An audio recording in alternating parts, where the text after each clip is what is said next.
Golden State Media Concepts Sci-Fi Podcast. Together we dive into the world of sci-fi and science fiction. From episodes of Star Trek, Star Wars, to The Walking Dead, Resident Evil, all the hot new science fiction movies from the back doors of Marvel or DC. The Golden State Media Concepts Sci-Fi Podcast. You'll never look at science fiction the same way again.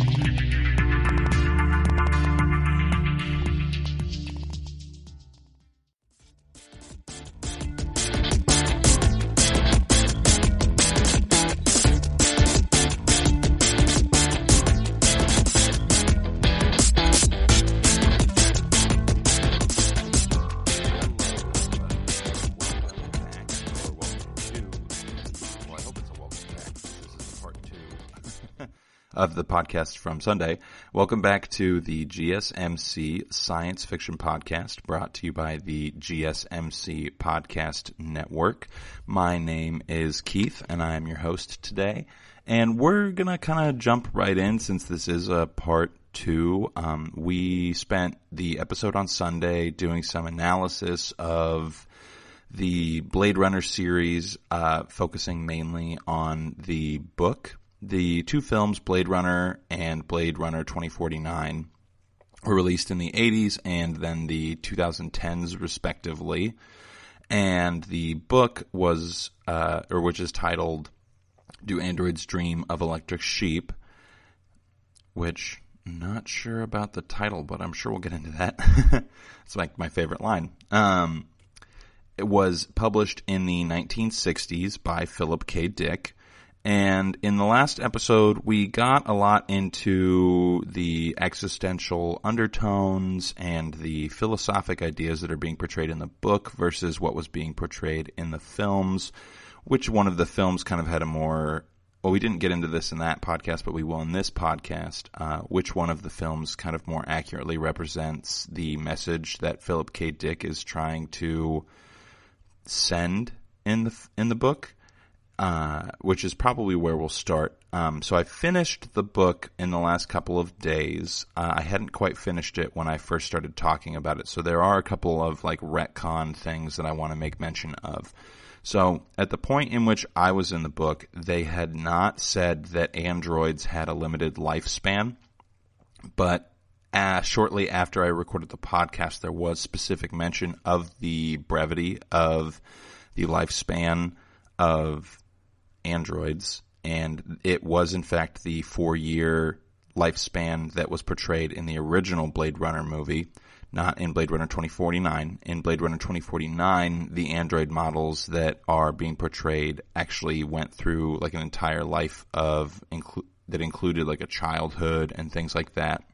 So, because there's specific, I guess you could call them montages, would be a good way to put it, of Ryan Gosling's character as a small child, and he has memories of his childhood. So there's no mention of the 4-year lifespan in Blade Runner 2049, but it is the 4-year lifespan is a pretty big focus of Blade Runner, the original film. So as far as which one of those two films gives a more accurate portrayal or a more sincere portrayal of the things that Philip K. Dick was trying to say in his novel, I'm going to have to go with the original Blade Runner film. And the reason that I would say that is because, in part, because of the focus on the idea of the 4-year lifespan, but also because of the idea of the word in the title of this podcast, Kipple. Now, Kipple isn't mentioned specifically in either of the films. So I just want to give a brief explanation of what it is and why I think it's so important.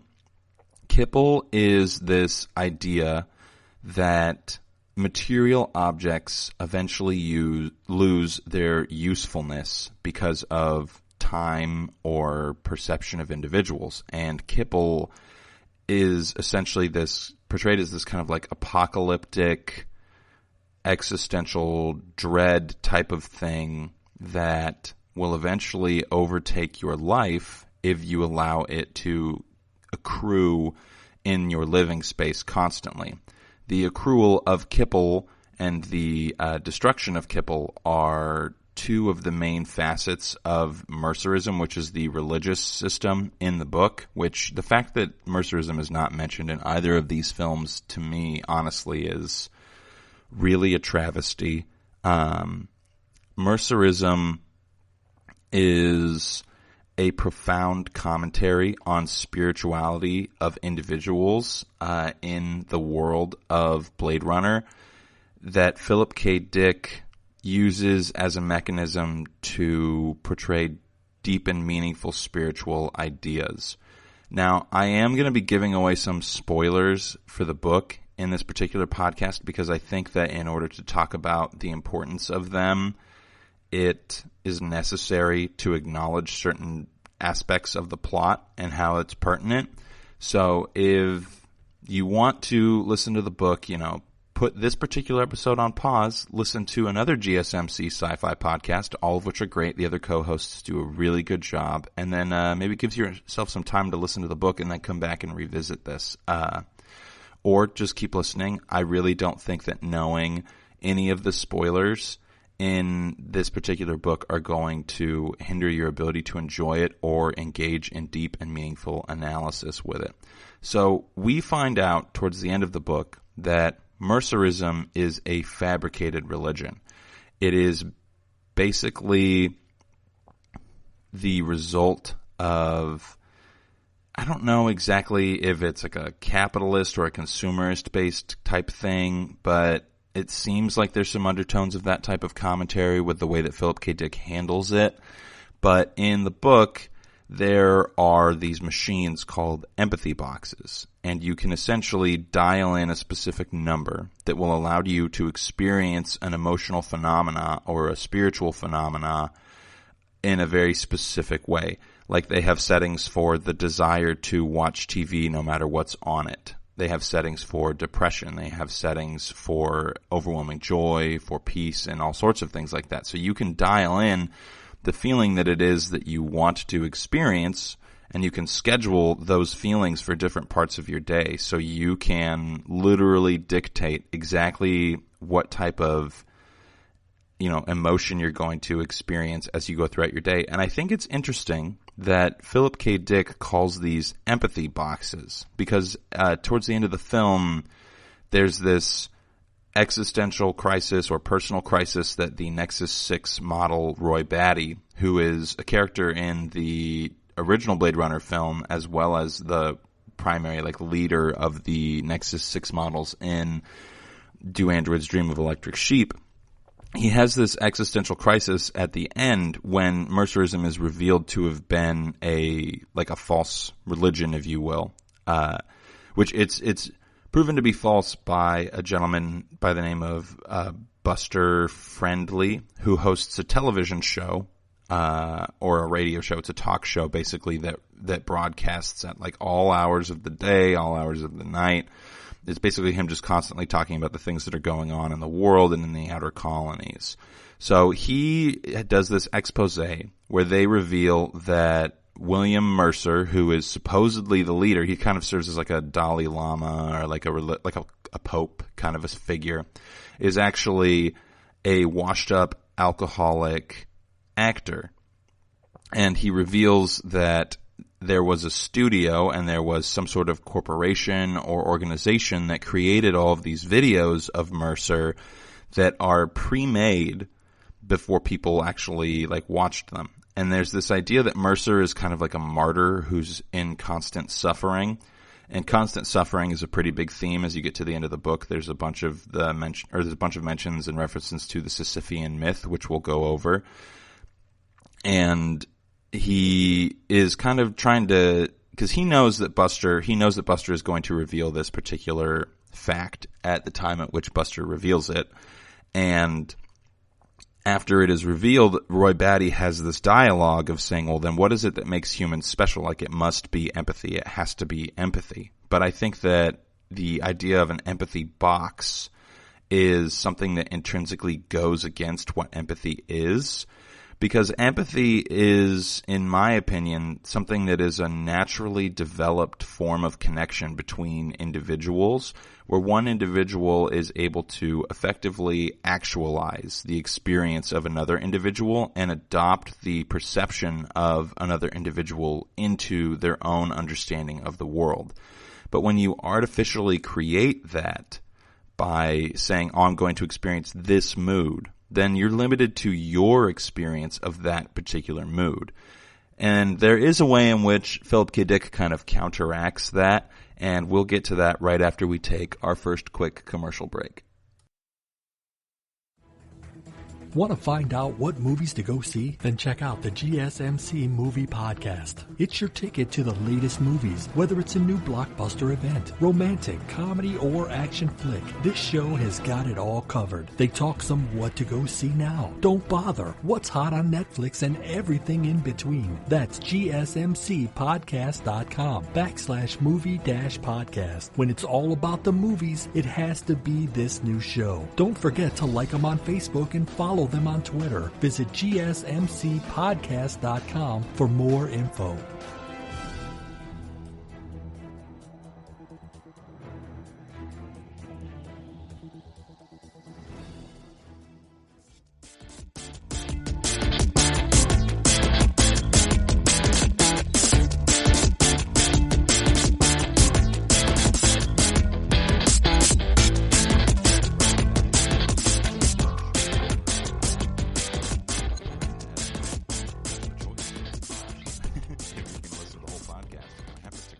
So right before the break, we were talking about this idea that empathy boxes really don't solicit true empathy, at least in the conceptual form in which I would view empathy, which is based off of I'm not going to brag. It's based off of a philosophical understanding of the concept of empathy that I have drawn particular conclusions about based off of the way in which I've studied and interacted with the philosophic ideas of miscellaneous philosophers. So, yeah, just so you guys know, I'm moderately well read. So, one of the ways in which Philip K. Dick kind of combats this idea that the empathy that is experienced via an empathy box could perhaps be an artificial or synthesized form of empathy is that the empathy boxes have these handles that you can grab onto, and what it does is essentially virtually connect you with the moods and emotions and feelings of other individuals throughout the world. So it kind of has this sinister groupthink undertone to it, which I think is an interesting thing to include. I will say Philip K. Dick has just so many ideas and so many philosophies running throughout this particular novel that it's really difficult to kind of get a thumb on the pulse of what it is that he is, wanting to say throughout a majority of the novel. But that, I think, is kind of like food at a party. It's better to have too much than not enough. And because he does at least, he's at least a little bit expository. He expands on those ideas at least a little bit. I wouldn't necessarily call it a critique so much as I would call it just a statement. So when you grab onto these handles in Do Androids Dream of Electric Sheep, the user experiences the emotions of the collective individuals of Mercerism. At least that's what they're told. So it is a form of empathy, but it's a form of exercised empathy, and I think that's one of the aspects of Mercerism is that you're supposed to consistently pursue a practice of empathy. And I think that part of the reason that Philip K. Dick believes that particular practice to be so important is because one of the main points that he makes about the difference between androids and human beings is that androids lack empathy, and human beings have empathy for things that aren't even human. A great example of this earlier in the novel is the relationship between Rachel Rosen, who is, I think her name is Rachel in the original 1980s Blade Runner. She's the love interest that Harrison Ford has, who is kind of like an ambiguous, she's ambiguously, well, she is an android, but she doesn't know that she's an android until later on in the film. And this is true in the book as well. They don't tell Rachel Rosen that she's an android until it is kind of inevitable for her to have found out that she was an android.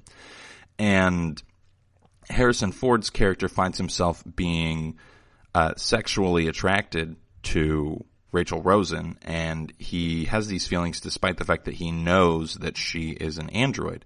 And he meets another bounty hunter by the name of Phil Rush, which the fact that you don't meet any other Blade Runners in the Blade Runner films is kind of sad to me. I think you see a brief interaction with a Blade Runner in the original film at the very beginning. You see a brief interaction between a Blade Runner and one of the androids, one of the escaped Nexus 6s, as they administer the Voight-Kampff empathy test. And Phil Rush basically tells Deckard that it's totally normal to experience those feelings, and that despite the fact that it's illegal to, what's the word he uses specifically? It starts with a P, and it basically means to sleep with an android.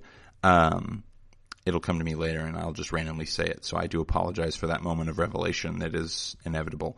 But he basically says, well, you kind of have to just give into those feelings in order to resolve them, and then after that, you have to destroy that thing. Because ultimately, if you can't destroy it, then that means that you've developed a connection with it. And so Deckard kind of takes this advice to heart, and he does eventually sleep with Rachel Rosen, which we were all pretty sure was going to happen if you've seen the movies and not read the book, because, I'm not going to give away spoilers for everything, so. But he does sleep with Rachel Rosen, and after doing so, finds out that Rachel Rosen has done this same thing with multiple bounty hunters. She's essentially been used by the Rosen Corporation to solicit empathy towards Nexus 6 models and to protect them from bounty hunters. And now there's a ton of kind of like conspiracy theory in this novel and a ton of different interpretations that I think all hold at least some modicum of viability. And one of them could be that androids have taken over the manufacturing of themselves, and that the Rosen Corporation is in fact run by androids in some capacity, and that is why they have, there's a police department, an entire police department in Do Androids Dream of Electric Sheep that's run by androids who are unaware of the fact that they're androids. There's a pretty heavy suspicion that Phil Rush is an android, during the original interactions that he has with Deckard, and the android who runs that precinct, who is absolutely an android, he indicates to Harrison Ford that Phil Rush is also an android. Deckard. He indicates to Deckard that Phil Rush is also an android. And this is in part kind of to stir discontent between the two of them and prevent them from banding together. There's a pretty heavy theme here of the fact that when individuals band together, they are capable of accomplishing things that are more substantial than they could if they didn't otherwise do so. And I think that that is just yet another statement of this idea that empathy is something that makes humans, superior in some way, gives them the right to create other life, or gives them the right to try to foster life because they have empathy and androids do not. So, which Phil Rush specifically mentions that he owns an animal, a real animal, and that he uses that as a way to advocate for the fact that he is not, in fact, an android, which he ends up not being one. But Rachel Rosen has been going around and essentially sleeping with and soliciting empathy from these individuals these Blade Runners, in order to prevent them from continuing to kill androids by causing them some sort of confusion in their perception of androids. And the androids, because they lack empathy and they lack understanding, can behave in a predatory fashion towards the way in which they interact with human emotions. Because they lack the full spectrum of experiencing those emotions. They lack what would be considered like traditional interactions with those emotions. Because they lack that, they can manipulate them. And there's this really kind of poignant scene towards the end of the novel that involves a spider. And essentially, what happens is John Isidore, if you remember from the last episode, is a gentleman who has had substantial brain damage caused by the radioactive dust that floats in the air on Earth after the nuclear war. So he is considered what Philip K. Dick calls a special. He carries around a small pill bottle with him because everybody does, because there's a small chance that you might catch a spider.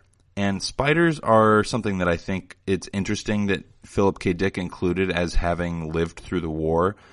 If I had to guess, or if I had to make a critique, I would say he should have gone with cockroaches personally, but cockroaches not being a predatory, I was going to say hexapod, but hexapod means 6 legs.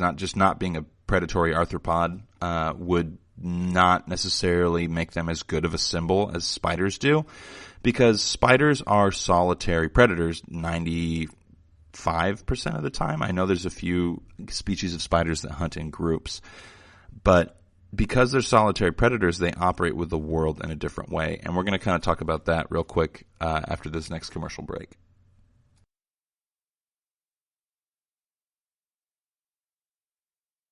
Tired of searching the vast jungle of podcasts? Now listen close and hear this out. There's a podcast network that covers just about everything that you've been searching. Hey! The Golden State Media Concepts Podcast Network is here. Nothing less than a podcast bliss with endless hours of podcast coverage. From news, sports, music, fashion, cooking, entertainment, fantasy, football, and so much more. So stop lurking around and go straight out to the Golden State Media Concepts Podcast Network. Guaranteed to fill that podcast itch. Whatever it may be. Visit us at www.gsmcpodcast.com. Follow us on Facebook and Twitter, and download us on iTunes, SoundCloud, and Google Play.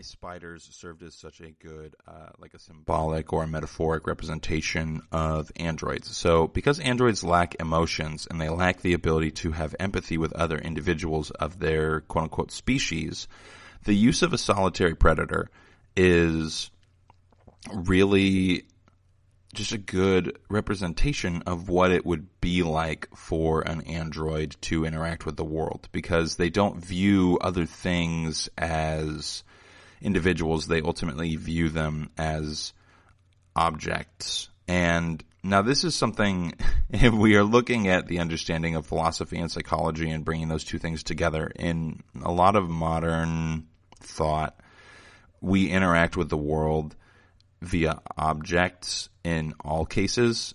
There's a specific philosopher by the name of Emmanuel Levinas, who wrote a book called, I believe, Outside the Subject. Sorry, it's on my desk, so I had to reach over and look at the title. It's called Outside the Subject, and essentially it's a commentary on another book, which, if you get into philosophy, you're essentially going to be reading a bunch of philosophers making comments about other philosophers. Philosophers are kind of like construction workers. They will always come in and say, well, this guy did an okay job, but this is all the ways in which it could have been better. So in this book, he's commenting a lot on the ideas of a gentleman by the name of Martin Buber, who was a Jewish philosopher from the early 1900s. Levinas is from, I think, the 80s, I want to say. And basically, the point is that we as individuals perceive things as objects, including other individuals, because we're not capable of perceiving being or perceiving absolutes. And so the same way in which we perceive everything, the way in which we perceive everything is, factually understood as, I experience another person as being an object first rather than being a person, because they're just another human being who occupies a space. And it takes mindfulness training and especially empathy in order for me to move beyond the idea of seeing somebody as an object and move into a place where I can understand them better or view them as like a real human being. We're kind of walking around looking at a bunch of Pinocchios at all times until we actually make the effort to be vulnerable and engage with somebody. But that's not what this podcast is about. So portraying or using spiders as a metaphoric representation of androids is a good way to kind of give us this creepy feeling about them, because spiders, they have 8 legs, they have a bunch of eyes, they're small, they seem to lack agency or emotion. They're just driven completely by like this instinct to kill, instinct to consume, which, I honestly would say isn't all that different from the way in which humans operate in a modern day and age. But hey, that's neither here nor there. So Philip K. Dick's use of spiders is pretty frequent throughout the novel. The first description that we get of Phil Deckard's understanding of androids comes from spiders. But we get this interesting bookend on that representation when John Isidore captures a spider and brings it back to his apartment after the remaining Nexus 6 models have taken up residence in his apartment.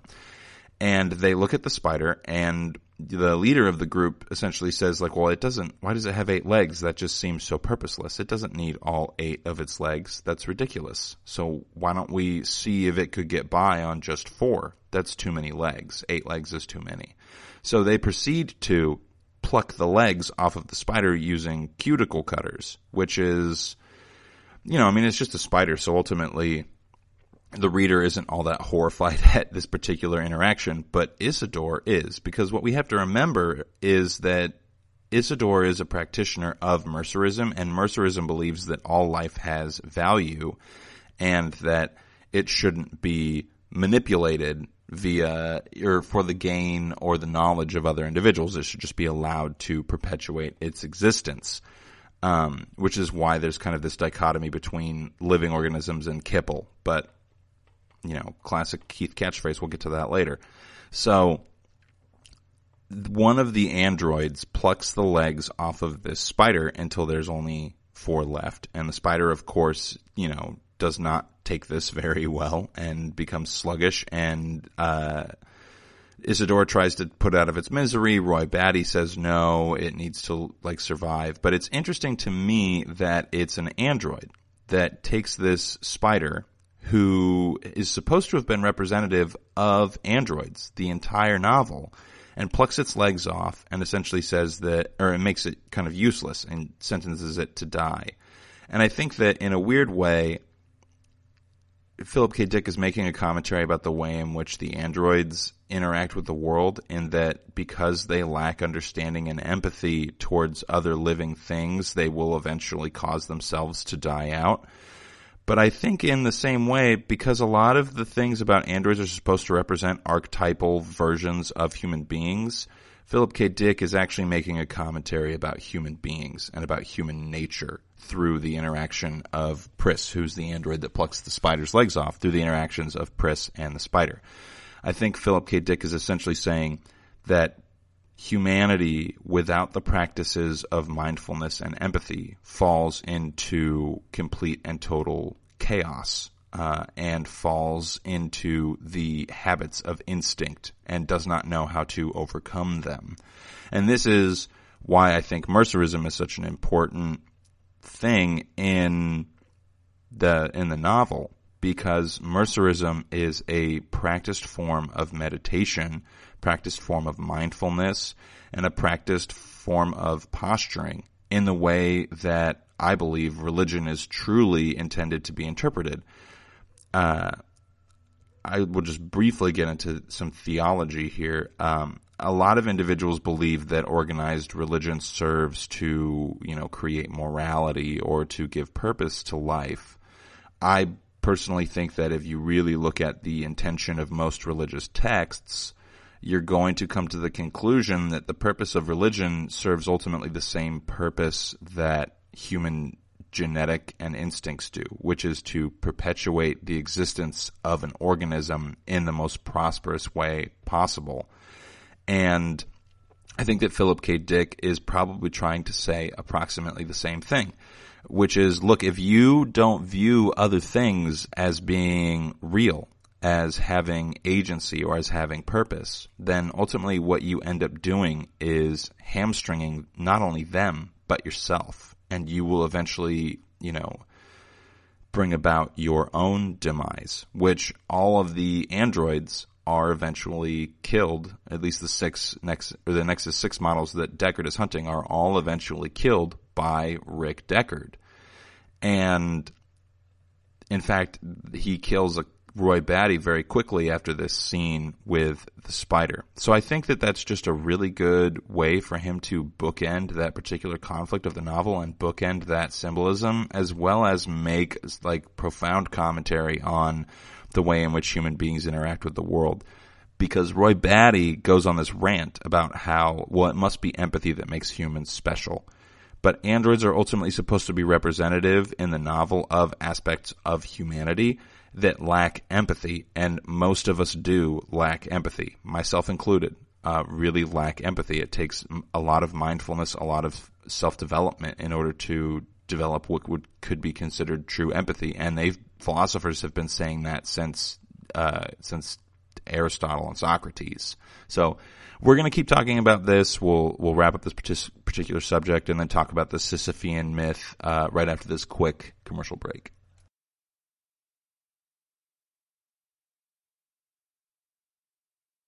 Watching TV has changed over time. Streaming has become the new norm. That's why Golden State Media Concepts television podcast dives headfirst to the world of cord cutting. Want to be on the loop of what's hot in Netflix? Or if it's not a preference, what about original shows in Hulu? We've got you covered. Join us as we fill in the blank and talk about movies to stream and what show you should be binging. This is the Golden State Media Concepts television podcast.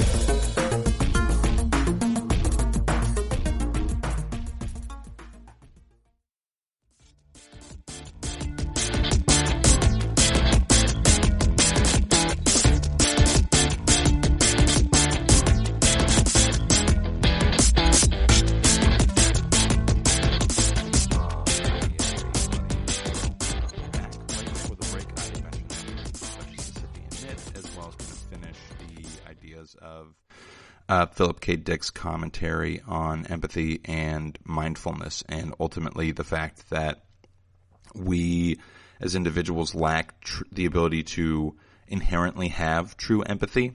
So when Roy Batty goes on his rant about, what is it that truly makes humans special, it is this practice of empathy, and the empathy boxes are what facilitate that in the current context of humans' existence, because otherwise they wouldn't be able to really interact with each other because of the landscape in which people are living in, and as well as the population density seems to have been pretty substantially reduced.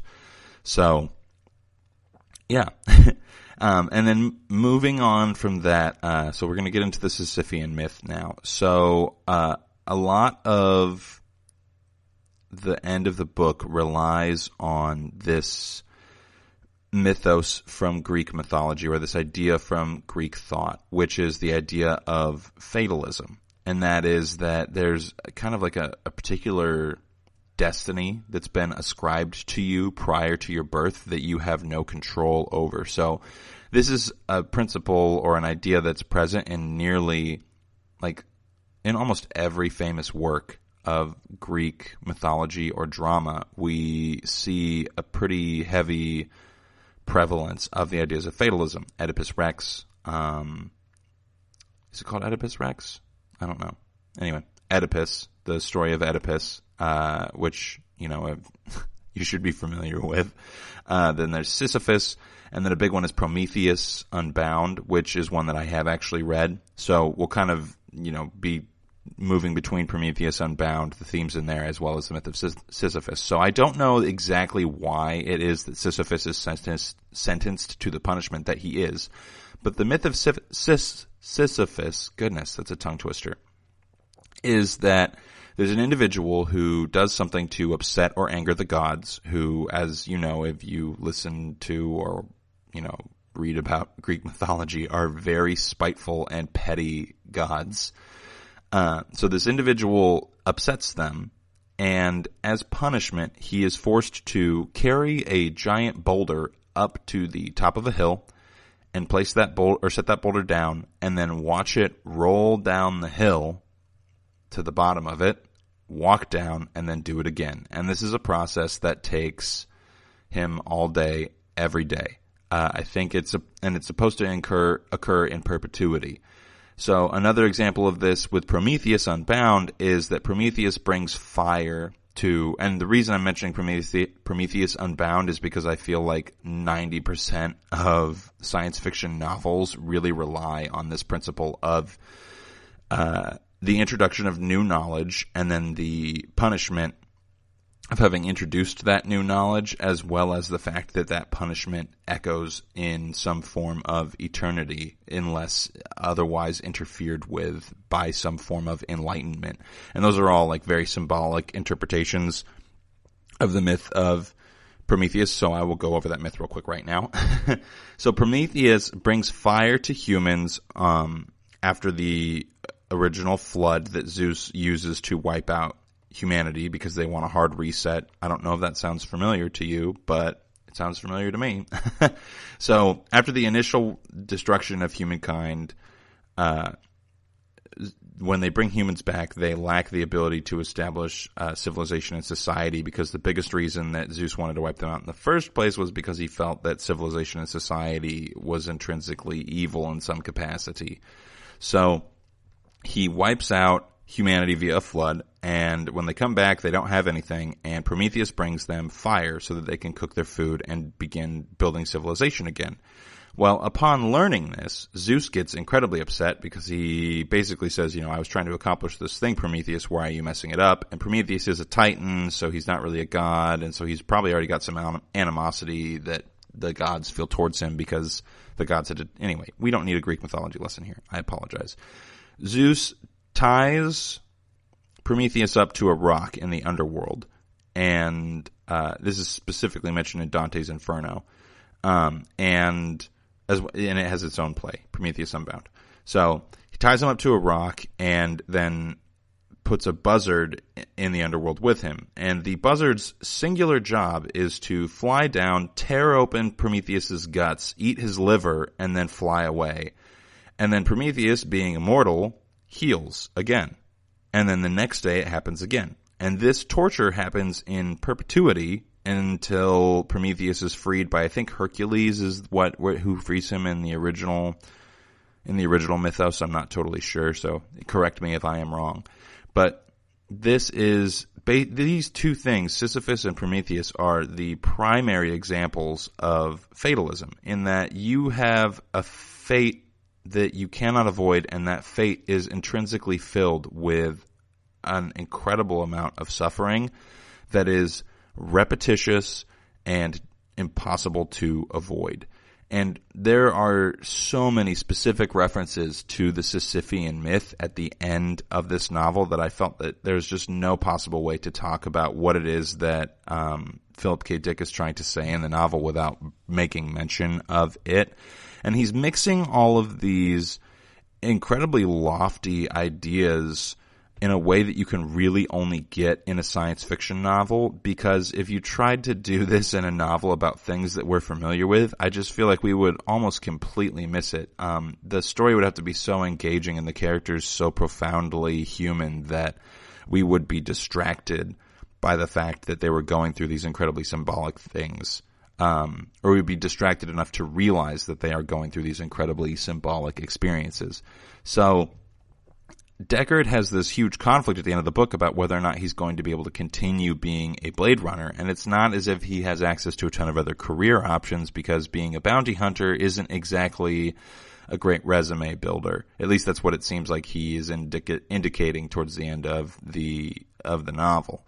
So And then also there's the reference of the idea that there's a rock that's thrown at Mercer every single time somebody, goes to experience an interaction with him, or every single time that someone connects to the empathy box. One of the ways by which you get out of that empathy experience is to have a rock thrown at you, and pain is inflicted on you. And so there's this underlying idea that life is going to continue in perpetuity, and that life is going to involve a substantial amount of suffering and a substantial amount of choice. And one of the main interpretations of the Sisyphean myth is that Sisyphus eventually falls in love with the boulder and begins to love carrying it up the hill and watching it roll down the hill, and doing so every single day. And this is the way, or the method, by which he overcomes the fact that this is supposed to be a punishment. And I think that Philip K. Dick is kind of trying to indicate something similar in our interaction with the world through Deckard's eyes, in that there are these patterns that occur within the lives of individuals, these patterns of happiness, of joy, of depression, of sadness, of pain, that are unavoidable because they come from subconscious parts of our brain rather than conscious ones. And the only way by which we can learn to understand them or reconcile with them is to become mindful of them and make a choice about them. And this is part of why I think Kipple and Mercerism are such important themes in the novel, because they are intrinsically tied to an agency that exists within an individual, and a choice that individual has to make in some capacity to apply meaning to the things around them. And we're going to keep talking about that right after this quick commercial break.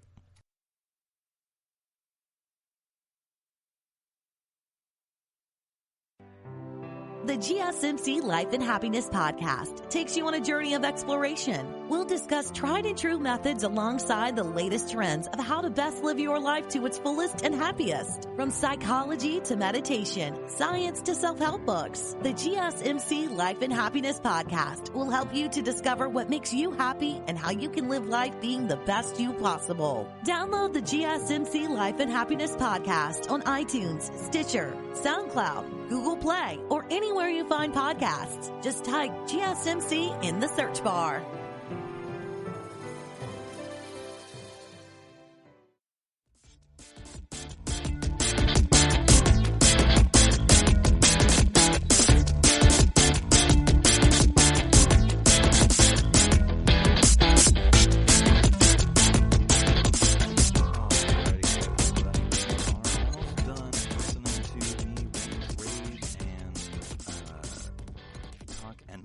About this novel by Philip K. Dick, which, I did really enjoy, so I would recommend. I know that I usually have other recommendations, but I've just been kind of really wrapped up in this book, so I do apologize. I won't have any other recommendations for you guys today. But anyway, back to what we were talking about before the break.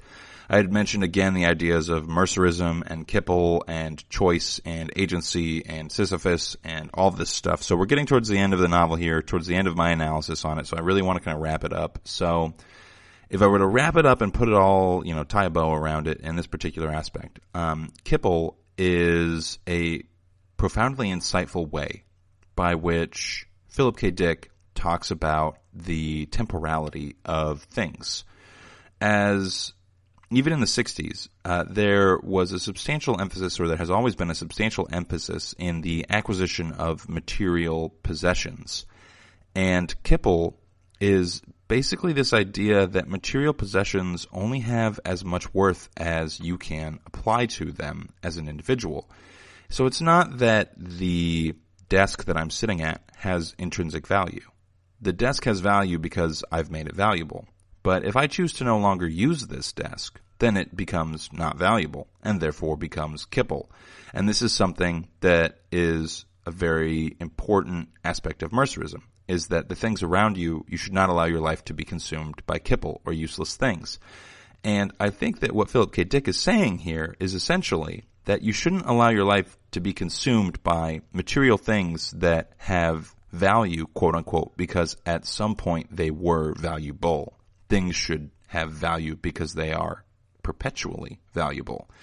And this ties into the idea of the Sisyphean myth or fatalism, in that things will perpetuate in their existence. That's just the way that matter, that energy, that human beings, it's the way that everything in the world works. It perpetuates through a temporally based cycle of existence. And we as individuals have the power, especially as humans, to, either continue that cycle or in some cases end it. And I think this is part of the reason why Deckard is such a conflicted character throughout the novel, is that he's struggling with this idea of the fact that he can end this cycle that seems to be so intrinsic to the experience of the world around you.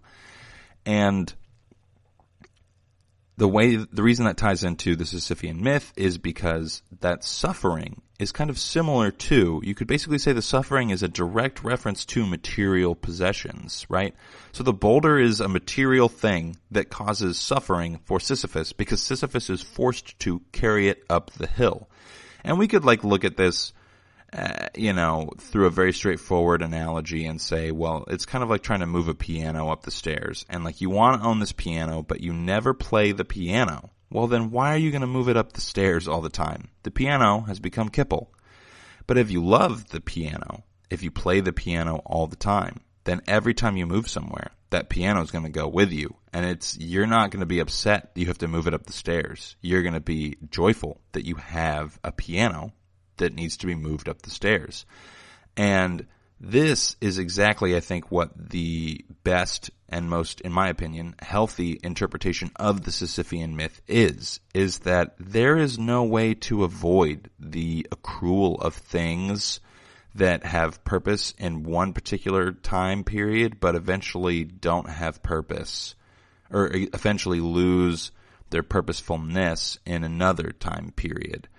And I think that what Philip K. Dick is saying, and what he's basically begging us as individuals to do, is to be mindful and thoughtful about what it is that we're ascribing value to. Does it have value because it's a picture of you and your mother has passed? Well, if you choose to give that value at all times, if you look at it, if you engage with it, if that memory means something to you, then it's not junk. It's a memory. It's valuable. It's meaningful. But if you just have it stuffed in a drawer somewhere and you don't engage with it, then what's the purpose of having it at all? Now, there's an argument, of course, to say, well, it's nice to know that it's there, and sometimes it's hard to engage with that particular thing. And I'm not going to deny that. But I think the bigger point here that Philip K. Dick is trying to make is that when you avoid that mindfulness, when you avoid the engagement, the truly empathetic engagement of life or in life that would create more meaning, when you avoid those things, then your life will slowly be consumed by meaningless things that will do nothing but cause you suffering. Because again, back to the analogy about the piano, if you don't love the piano, you now have acquired this thing that you have to move every time you go somewhere that is heavy and cumbersome, and you could throw your back out when you're moving it, and you don't really want it, but you move it because you're obligated to, because it's a material possession that you have. And this is kind of true of relationships as well, which I think is part of what Philip K. Dick is trying to get us to understand through his different kinds of commentary. Relationships are valuable so long as you give them value. And this is definitely shown in the way that Deckard interacts with Rachel Rosen, because he has given her this value in his life of being an object of his desire until he satisfies that desire, at which point she becomes irrelevant to him. And now she is this evil thing that he has acquired in his life that causes him pain and suffering and indecisiveness. So she has essentially become a form of Kipple. And I think the fact that he would basically pretty much straightforward say like, oh, hey, here's this relationship that develops and he really wants this thing from her and she wants it from him because it's absolutely consensual. She wants to participate in this thing with him and he wants to participate in this thing with her. And now that it's done, he finds out that she was just using that particular thing and now he has participated in this thing that he gave value to unnecessarily. So it's kind of like, I guess the best way to phrase it would be like a breakup or the funeral of someone who you didn't really like and you're being asked to speak at that funeral. You have to kind of get up there and really figure out, like, why did you value that relationship? Why did you do the things that you did when you were in it? And did those things really solicit the results that you wanted out of that relationship? And the fact that Philip K. Dick, I think, if you're mindful about this book, when you're listening to it, the fact that he can get to that idea, that truly human experience of being lost and not understanding the different aspects of a relationship that could have caused so much suffering for you, being able to get us to that point is an example of why science fiction is such a good genre. Because in most other books, it's just so blatant that they're trying to get you there, that when you do get there, it's easy to just like, oh, well, I relate to this character and this character handled it this way. But when it comes to science fiction, it's so much more abstract than that. I can't say I relate to Deckard in very many ways at all.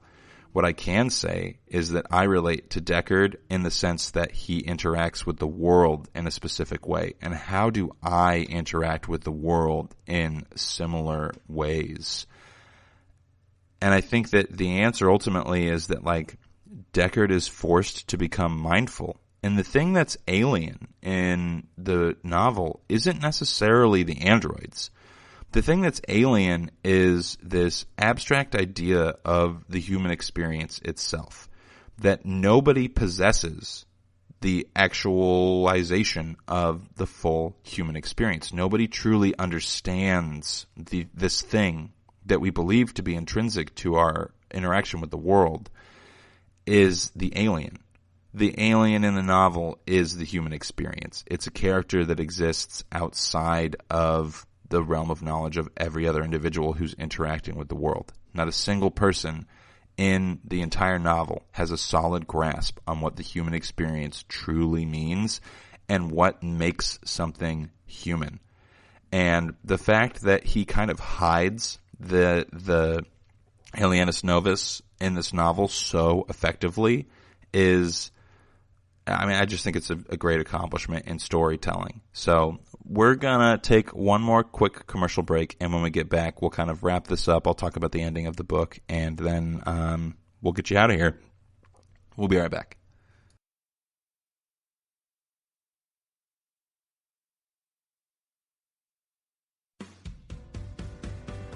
The Golden State Media Concepts Travel Podcast, the show that gives you advice on everything travel. We explore places you've always wanted to go, as well as giving tips for traveling in those places. We'll give you advice on the best sites for travel tips, information, and discounts. Join us as we travel the world, explore cultures, and meet new people. The Golden State Media Concepts Travel Podcast has got you covered. Download the GSMC Travel Podcast on iTunes, Stitcher, SoundCloud, Google Play, or anywhere you find podcasts. Just type GSMC in the search bar.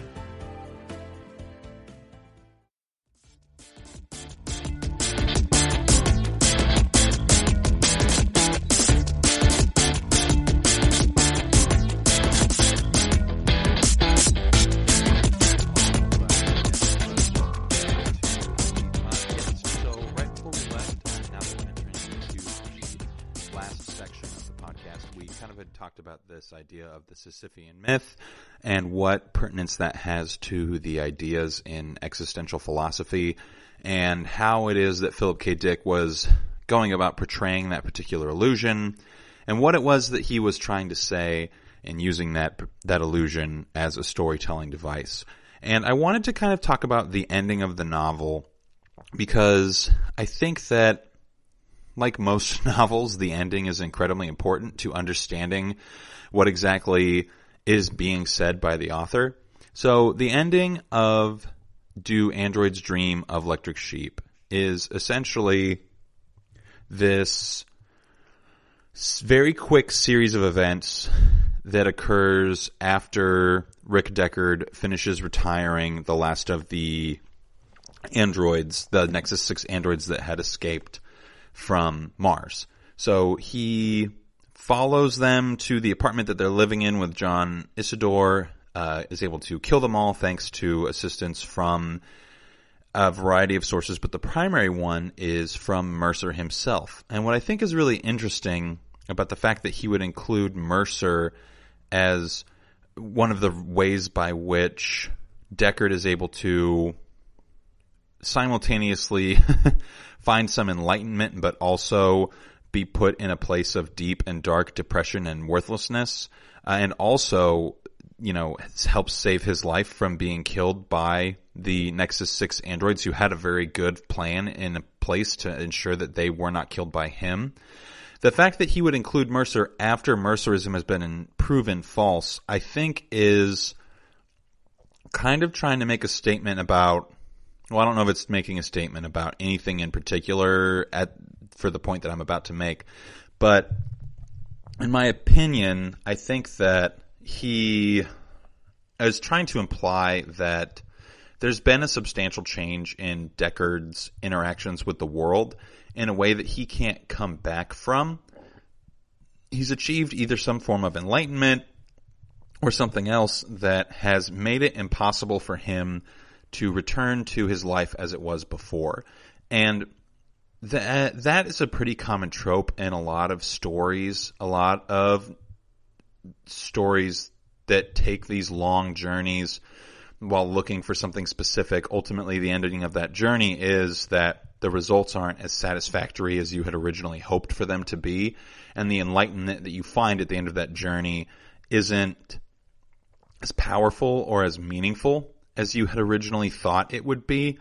And this is something that's pretty common in a lot of religious beliefs. People put this idea of marriage looking a certain way, or of losing your innocence is going to look a certain way or give you some form of enlightenment, and ultimately, oftentimes it just doesn't result in the things that you thought it would. And I think that simple element of the human experience is probably what it is most that Philip K. Dick is trying to portray in the end of this novel, because even though Deckard is able to find and satisfy a lot of his desires and tie up a lot of the loose strings that he has throughout the novel, even his desire sexually for Rachel Rosen is tied up by the end of the novel, and all of the androids are killed. He does acquire a new real animal, which is a pretty big turning point for him, though he does so very impulsively and ultimately loses that animal because of his decision-making process regarding the androids. But he gets all the things that he wants, and ultimately none of them really solicit any real change in him the way that he thought that they would. He thought that he would get this money, that he'd be able to get this animal, that he could somehow satisfy something in his marriage by accomplishing this task, or that he would feel accomplished. Like, he even tries to call the person who was originally pursuing these Nexus 6 androids to tell him, I've retired all of them in a day, look how great I am. And he's unable to do so because the gentleman who originally hunted them is in the hospital because he got shot. But he ends up in a place where he doesn't get anything that he wants, and ultimately he feels really purposeless. And this circles back to that idea of the Sisyphean myth that I had mentioned earlier, where if you can't find a way to fall in love with the suffering or the tedium that you have to undergo as an individual when it comes to interacting with the world around you, if you can't find a way to fall in love with that or find purpose in it, then ultimately enlightenment will forever, you'll never be availed to it. You will never find it. It will always be this distant thing that you're grasping at. And this is pretty common. This is a pretty common trope in a lot of stories, and Philip K. Dick uses it impeccably in this particular novel. The novel even kind of ends on the note of like, okay, well now I'm going to go home and I'm going to have just an electric sheep and I'm going to have to do this again. And nobody knows that I did this thing. And it doesn't really matter that I did this thing. And he even has this incredibly profound experience where he believes that he has become William Mercer. And that is like one of the primary points of Mercerism, is to merge with Mercer, because Mercer is representative of like a specific like archetypal type of human being whom everybody should aspire to become. So when, even after he feels that he's become Mercer, he goes out to Oregon, the borderline of Oregon and California, and then he sees a toad, and toads have specific meaning to Mercer because of their association with the ideas of rebirth, because toads will hibernate for so long and then come out of the ground, like, you know, they basically die and then they come back to life, very, you know, very Jesus-y. And so he finds this toad, which we ultimately find out is not a real toad, even though he thought it was a real toad. It's an electronic toad. They have no idea how it got there, because why is an electronic animal in the middle of the wild? But I think that toad is ultimately representative also of the fact that rebirth is unavailable to Rick Deckard, because enlightenment is unavailable to Rick Deckard, because ultimately the connecting point of what it is that really makes him human and gives him the ability to end the lives of androids is never found. And that, I think, is a profound commentary on the way in which human beings interact with the world. Because if we're looking at the way that we use resources, the way that we consume things, the way that we interact with the world, ultimately we're really not all that different from that spider that Philip K. Dick uses throughout the novel as a symbol of what androids are like. We are single-mindedly pursuing things without any mindfulness about our pursuit of them. And ultimately, whenever we do that, we're not going to find anything, because the only way to find something is to be mindful of what you're looking for in the first place. And because Deckard is so aimless and so single-minded throughout the entirety of the novel, even when he gets what he wants, ultimately it doesn't provide him with enlightenment, because he's not mindful of what it was that he wants and why he really wanted it. And I think it's also a commentary on society in general that, you know, as long as we consume mindlessly, we will, one, be replaced, because temporality is a huge thing in this novel. The temporary nature of things, you know, Kipple and the 4-year lifespan of androids, all of those things contribute to this idea that ultimately life is incredibly brief and things get replaced and nothing lasts forever. And that theme runs pretty heavy throughout the novel. And ultimately, as long as we're not mindful of that, we're not mindful of the juxtapositions and the dichotomies that create meaning in the world around us, we are going to miss out on the enlightenment that has been in front of us the entire time. That same enlightenment that Rick Deckard is unable to achieve. And I think that as far as the films are concerned, the original Blade Runner does this better, if not only because it includes the fact that androids only have a 4-year lifespan, and it seems like the primary focus of that film is the temporality of existence itself, and ultimately how replaceable everything is. Because ultimately, one of the major elements of the Blade Runner universe is that it appears that there isn't anything that can't be replicated where you wouldn't get the same results as you would from the original, other than humans. So, like, even animals are given disease circuits. So when they start to die, it appears as if they have a disease artificially. So even the artificial animals are able to be imitated with such a close degree of imitation that you can't tell the difference. And so if everything is ultimately replaceable, then what is it that gives things value? And that, I think, is one of the main things that Philip K. Dick is trying to say, in addition to all of the other main things of like the Sisyphean myth and existential value and the application of value and things like that. So It definitely is a great book. I highly recommend it, and I really appreciate you guys coming back for part 2. I hope that this discussion has given you either some inspiration to read the book or some new insights on the book. Definitely let me know in the comments what you guys thought, what your opinions on the book and the films are, if you've read the book and seen the films, which film portrays the books better. And give us a like, a subscribe, 5-star review, all that jazz. Thank you again for listening. Stay safe this week, and we will talk to you guys again on Sunday. You've been listening to the Golden State Media Concepts Sci-Fi Podcast, part of the Golden State Media Concepts Podcast Network. You can find this show and others like it at www.gsmcpodcast.com. Download our podcast on iTunes, Stitcher, SoundCloud, and Google Play. Just type in GSMC to find all the shows from the Golden State Media Concepts Podcast Network, from movies to music, from sports to entertainment, and even weird news. You can also follow us on Twitter and on Facebook. Thank you, and we hope you have enjoyed today's program.